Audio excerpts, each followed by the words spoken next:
Welcome to the intersection of technology, cybersecurity, and society. Welcome to ITSP Magazine. You're listening to a new episode of Stories from Space podcast, where your host, Matthew Williams, examines the history of human spaceflight, the breakthroughs that revolutionized our understanding of the universe and our place in it, and the brave individuals who work tirelessly to advance the frontiers of our understanding. Knowledge is power, now more than ever.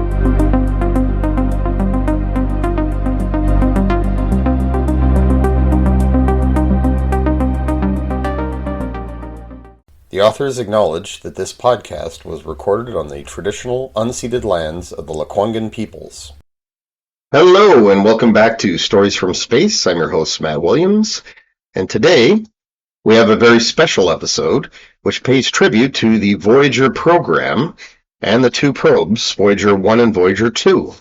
And this special tribute episode is inspired in large part by the fact that recently, on April 18th, 2024, NASA mission controllers indicated that contact had been restored with the Voyager 1 probe, which means both probes are now back in touch with NASA's Deep Space Network.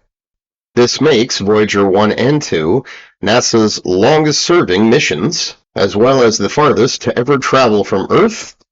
And while they're not the only missions in interstellar space, there currently being 5, they have been there far longer than New Horizons, and remain active unlike Pioneer 10 and 11. The information, pictures, and data they returned on the outer planets was not only groundbreaking, but in many cases has yet to be repeated. The Voyager missions were originally conceived as part of the Mariner program. In the original architecture, NASA's Jet Propulsion Laboratory planned to send 4 spacecraft to the outer solar system to conduct what they called the Planetary Grand Tour program, which they had slated for the late 60s and early 70s. These probes would work in pairs of 2 and would explore all of the outer planets of the solar system. Whereas 2 would visit Jupiter, Saturn, and Pluto, the other 2 would visit Jupiter, Uranus, and Neptune. The missions would also take advantage of an alignment of the outer planets that occurs every 175 years. This alignment would provide gravitational assists, allowing the missions to pick up velocity as they traveled farther out to the edge of the solar system and eventually achieving escape velocity to become the first missions to explore interstellar space. However, due to the high cost of the program and the changing budget environment at NASA in the post-Apollo era, the original plan was scrapped. In its place, elements of the Grand Tour program were merged with the new Voyager program, which called for 2 probes, which would explore 2 separate trajectories established by NASA, which included the JST trajectory and the JSX. Whereas the JST trajectory would bring the Voyager 1 probe past Jupiter and Saturn with a quick flyby of Saturn's largest moon, Titan, JSX would offer greater flexibility and allow the Voyager 2 probe to fly past Jupiter and Saturn, then continue onto Uranus and Neptune. This plan scrapped a possible flyby of Pluto, which would not be visited until the New Horizons probe buzzed the system in July of 2015. The Voyager probes were equipped with an advanced suite of scientific instruments, which included an imaging science system consisting of 2 cameras, one narrow angle and one wide angle, that would provide images of Jupiter, Saturn, and other celestial objects along the 2 probes' trajectories. They also came equipped with a series of magnometers, spectrometers, radio science instruments, and others. These would allow the probes to determine the atmospheric composition and measure the temperature profiles, thermal properties, and radiation of Jupiter, Saturn, Uranus, and Neptune, as well as to gauge the size of the particles in Saturn's rings. The magnetometers could also be used to measure the magnetic fields of the outer planets, as well as their interaction with solar wind. The probe's magnetometers were also intended to measure the interplanetary magnetic field out to the solar wind boundary, and its interaction with the interstellar magnetic field and beyond. What's more, the Voyager probes carry a special payload known as the Voyager Golden Record. The Voyager 2 probe was the first to launch in August of 1977. Voyager 1 launched 16 days later in September of 1977, following Voyager 2's path towards Jupiter. Voyager 1 was the first to arrive in January 1979, followed by Voyager 2 in July. During their stay in the Jovian system, the two probes collected images and data that revealed unknown details about Jupiter and many of its larger moons. In particular, the Galilean moons, Io, Europa, Ganymede, and Callisto. This included 4 months of observations of the moon Io, Jupiter's innermost Galilean moon, in which the two probes monitored continuous volcanic activity on the surface. This was the first time active volcanoes had been viewed beyond Earth, and led to theories about how Io's interaction with Jupiter's powerful gravitational field caused internal heating in the moon, producing large lava flows that continuously erupted on the surface. Voyager 1 was also responsible for taking pictures of Jupiter's Great Red Spot that led astronomers to conclude that it was a huge cyclonic storm. Voyager's cameras also picked up unusual features on Ganymede, which included grooved terrain, which suggested that the surface experienced a form of tectonic activity. But in this case, ice was involved rather than a rocky mantle. Voyager 1 was also responsible for detecting Jupiter's ring system, which the Voyager 2 probe would go on to take the first images of. Previously, astronomers believed that only Saturn among the gas giants had a ring system, but based on the Voyager probe's results, they came to understand that all gas giants have a ring system, but which are generally composed of lower albedo material, which is far less reflective and therefore much harder to see with Earth-based telescopes. The Voyager 1 and 2 probes also discovered something very interesting about the moon Europa, the moon that orbits between Io and Ganymede. Like Ganymede, this included features known as chaos terrain, characterized by patches of ice that are cratered and rugged, existing alongside patches of smooth, younger ice. This was interpreted as evidence of possible endogenic surfacing, where material is exchanged between the interior and the surface. These and other lines of evidence pointed towards the possible existence of an ocean in Europa's interior, one that existed beneath the icy crust at the core mantle boundary. Combined with tidal models that suggested that Jupiter's gravity caused the moon's interior to flex, much like Io's, this would lead to geothermal heating, but instead of producing magma, it would maintain a warm water ocean. Based on the way geothermal vents and deep-sea fissures are associated with life here on Earth, it also led to speculation that this ocean could support extraterrestrial life forms, which could range from simple microbial organisms to larger aquatic organisms. Scientists still don't know, but are hoping to get a better idea with missions like Europa Clipper in the near future. Next, the probes moved on to Saturn, where they studied its fabulous rings, discovered new moons, and examined its largest moon Titan with a close flyby. Voyager 2 was the first to enter the system in August of 1980, while Voyager 1 followed 3 months later in November.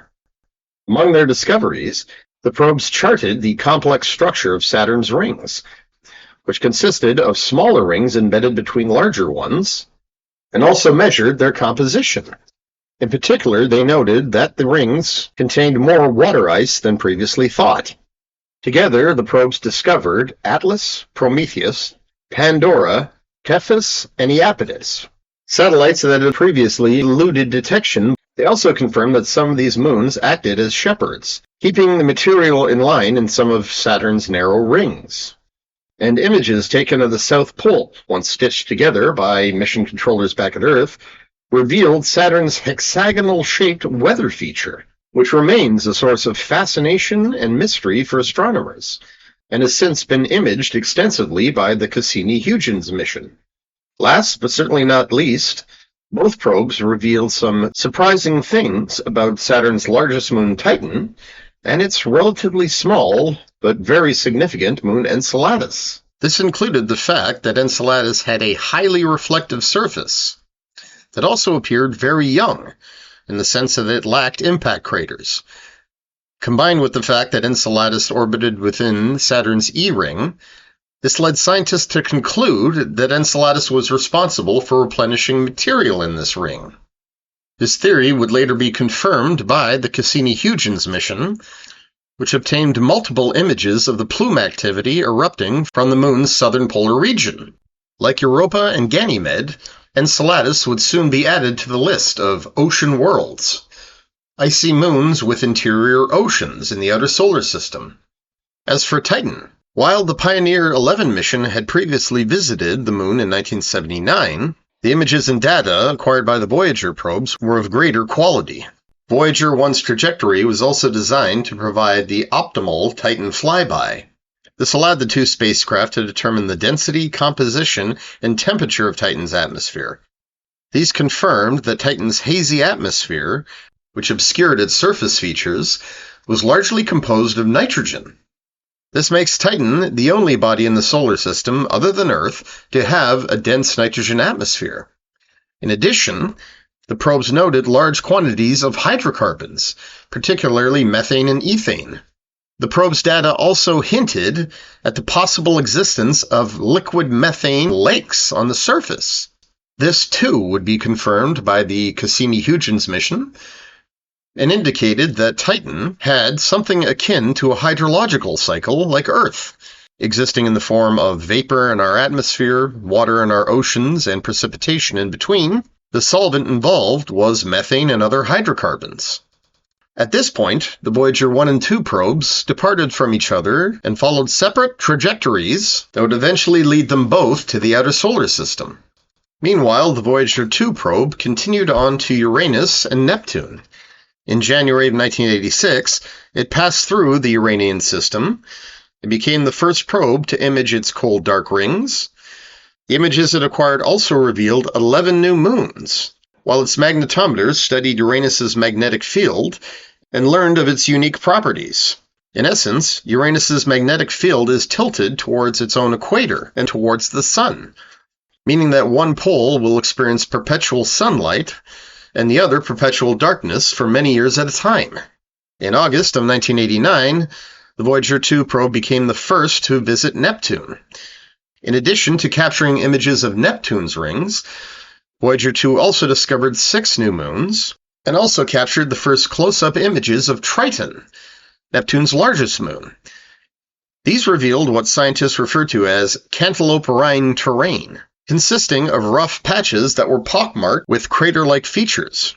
Voyager 2 also became the first probe to capture images of Triton's impressive geysers, indicating that Triton also experienced cryovolcanism, suggesting that it too may have an interior ocean. Last but not least, Voyager 2 captured images of the Great Dark Spot, a massive rotating storm in Neptune's southern hemisphere, similar to Jupiter's Great Red Spot. Meanwhile, the Voyager 1 probe conducted the Blue Dot campaign. This took place on February 14, 1990, and was suggested by Carl Sagan as part of a solar system family portrait. Rotating its camera back towards Earth, Voyager 1 was able to capture an image of Venus, Earth, Jupiter, Saturn, Uranus, and Neptune as faint points of light around the Sun. From this portrait, the best-known image of Earth ever taken was produced, known as the pale blue dot. This image inspired Carl Sagan to consider the fragility and uniqueness of our planet. It also inspired him to write the book of the same name, in which he said, "Consider again that dot. That's here. That's home. That's us. On it, everyone you love, everyone you know, everyone you ever heard of, every human being who ever was, lived out their lives. The aggregate of our joy and suffering, thousands of confident religions, ideologies, and economic doctrines, every hunter and forager, every hero and coward, every creator and destroyer of civilization, every king and peasant, every young couple in love, every mother and father, hopeful child, inventor and explorer, every teacher of morals, every corrupt politician, every superstar, every supreme leader, every saint and sinner in the history of our species lived there, on a mote of dust, suspended in a sunbeam. The Earth is a very small stage in a vast cosmic arena. Think of the rivers of blood spilled by all those generals and emperors, so that in glory and triumph they could become the momentary masters of a fraction of a dot. Think of the endless cruelties visited by the inhabitants of one corner of this pixel on the scarcely distinguishable inhabitants of some other corner. How frequent their misunderstandings, how eager they are to kill one another, how fervent their hatreds. Our posturings, our imagined self-importance, the delusion that we have some privileged position in the universe, are challenged by this point of pale light. Our planet is a lonely speck in the great enveloping cosmic dark. In our obscurity, in all this vastness, there is no hint that help will come from elsewhere to save us from ourselves. The Earth is the only world known so far to harbor life.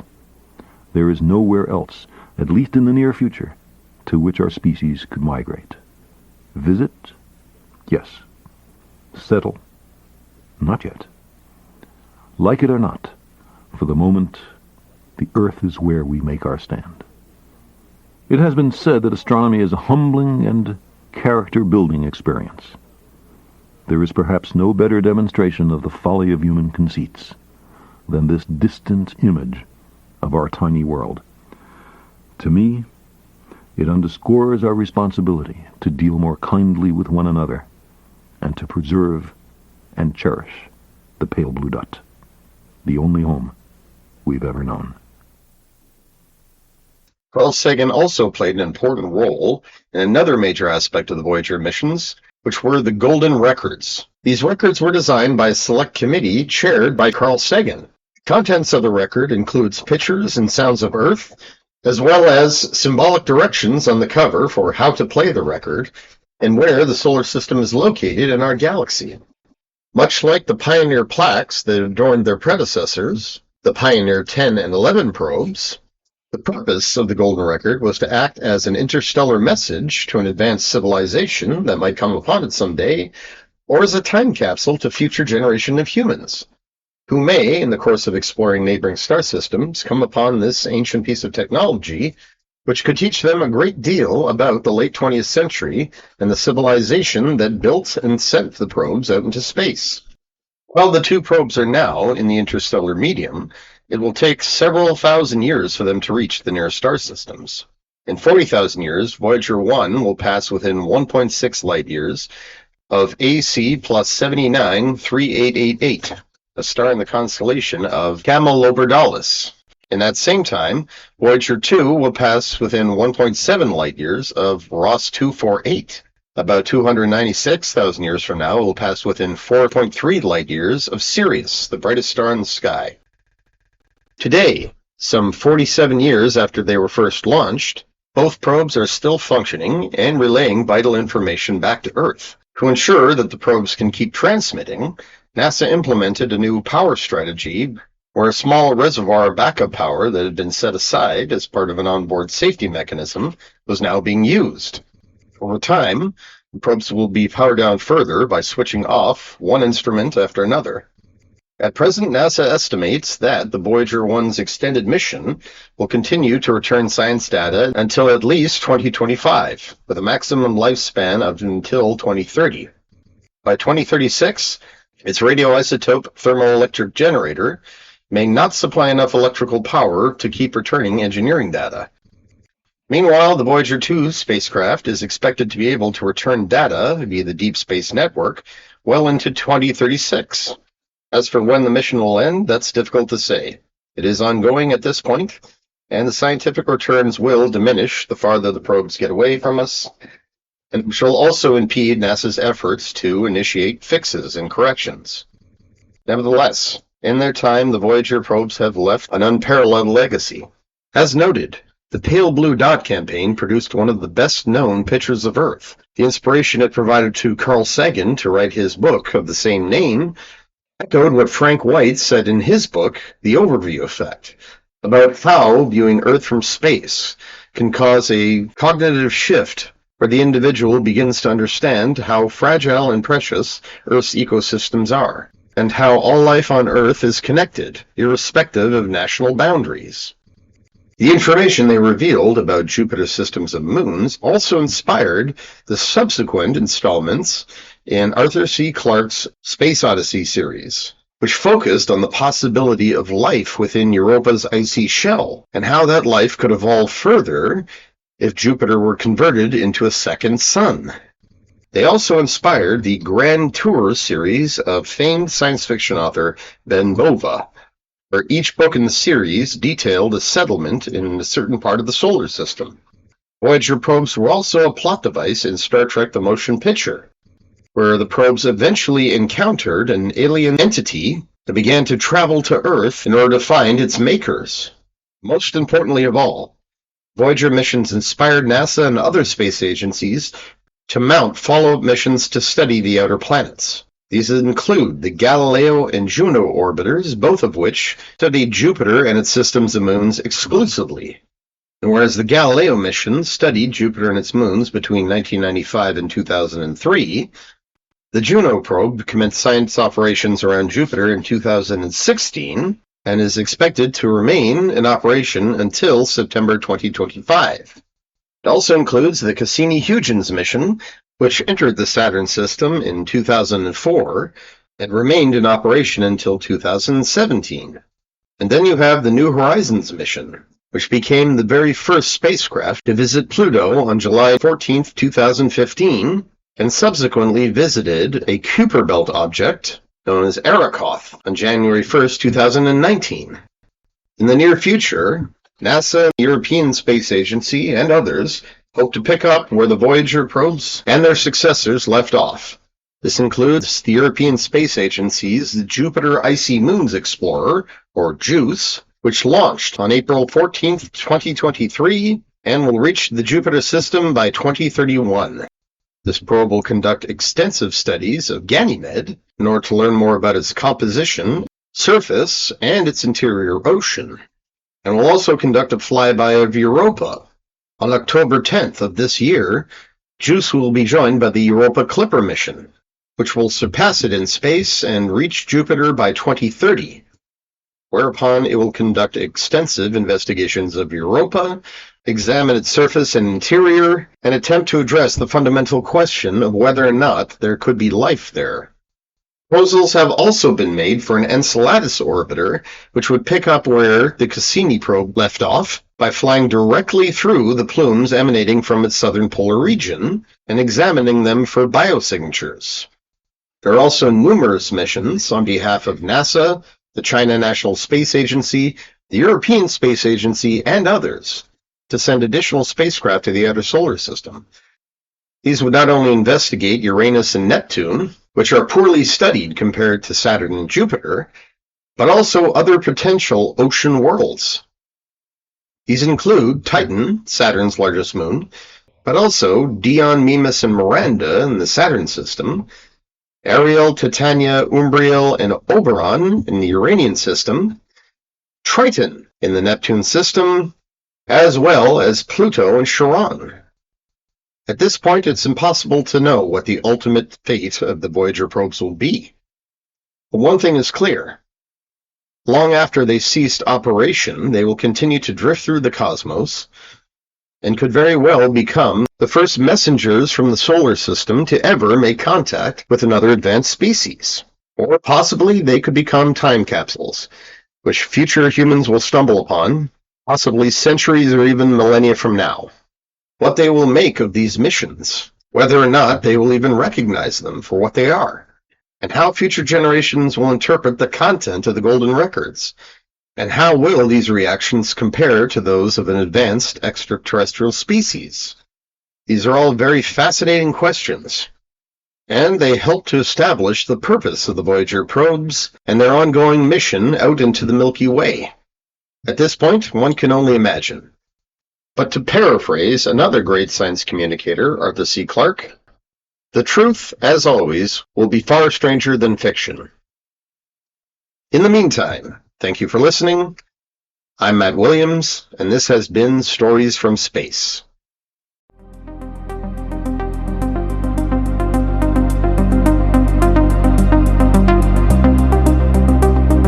We hope you enjoyed this episode of Stories from Space podcast with Matthew Williams. If you learned something new and this podcast made you think, then share itspmagazine.com with your friends, family, and colleagues. If you represent a company and wish to associate your brand with our conversations, sponsor one or more of our podcast channels. We hope you will come back for more stories and follow us on our journey. You can always find us at the intersection of technology, cybersecurity, and society.